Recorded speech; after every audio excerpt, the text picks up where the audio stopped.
All right, good morning, good evening, good afternoon. So, relationships in this country is pretty much all jacked up is because this generation, it does not value the way that society, families, and the history of this world has always ran.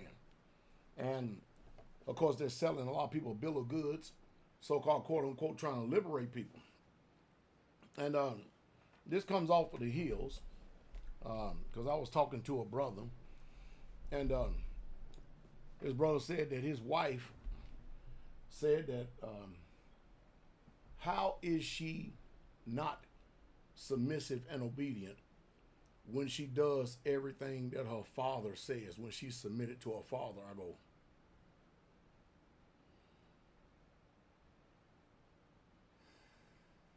did y'all hear what I just got finished saying? Did y'all really hear what I just got finished saying? I said the brother wife said, because the brother said, you're not submissive. You're not agreeable. You're not none of these great attributes, and I'm probably adding on something when I said agreeable and all this other stuff. Because if you're not submissive, you're really not agreeable either. And I am sitting up here baffled, bewildered at the mindset, shaking my head. Now, don't get me wrong, the brother gets it. And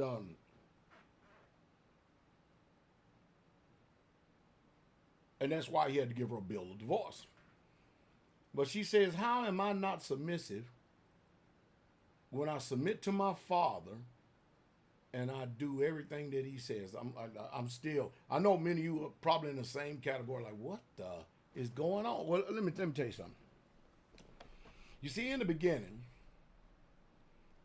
when Yah made the heavens and the earth, he made Adam, called a deep sleep to fall upon Adam. And then he bought Eve, and Adam named her woman. Yah gave the edict to be fruitful and multiply. Adam said, this is bone of my bone, flesh of my flesh. It tells us over in Ephesians that wives, submit yourselves to your own husbands as unto the master. Your Bible says Lord. 1 Corinthians 11 gives us the pecking order of the chain of command of life. Yah the Father, you will say God the Father. Yahshua the Son, Jesus the Son.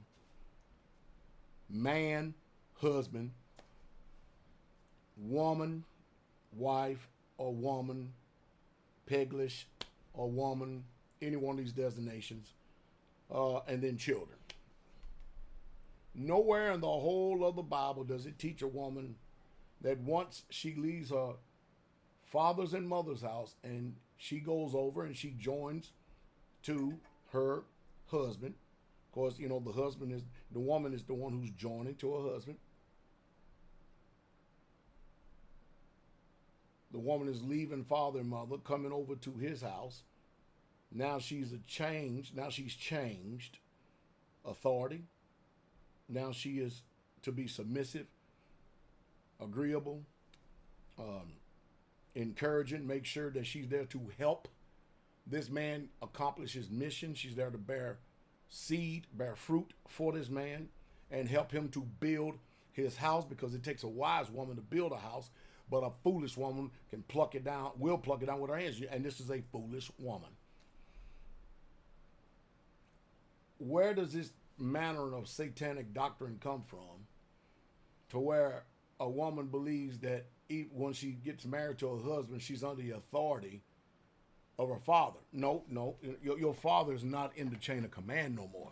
And see, and that's the problem right here, because you see, a lot of you women that have that mindset out there, many of you are so stubborn, so stiff-necked and hard-headed that it's not going to impact you. You're not going to get it until it's too late.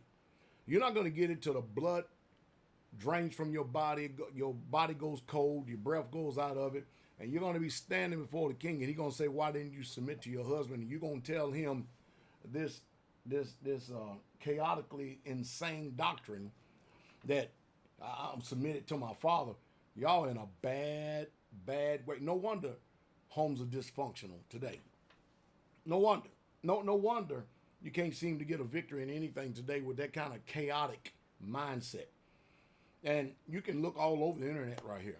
All over the internet. You see Isaiah 4:1 coming to pass, coming to play. A lot of these 304 women, a lot of these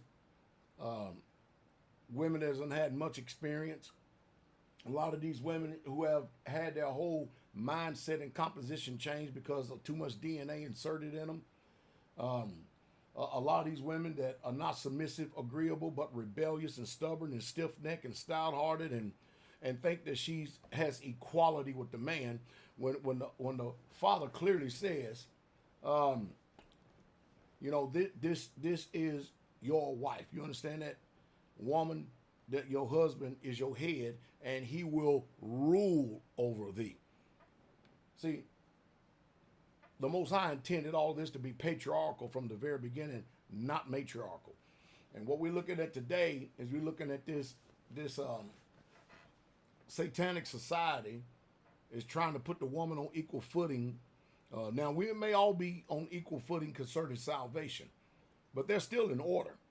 And once a woman leaves her father's house and goes over to her husband, she gets married, that man is no longer in the chain of command. He doesn't have any authority over you whatsoever. Your father has no authority over you. Your husband does. And the way that you behave and treat your father, the way that you behave and treat your husband, that's the same way and the same outlook in the way that you treat Yah.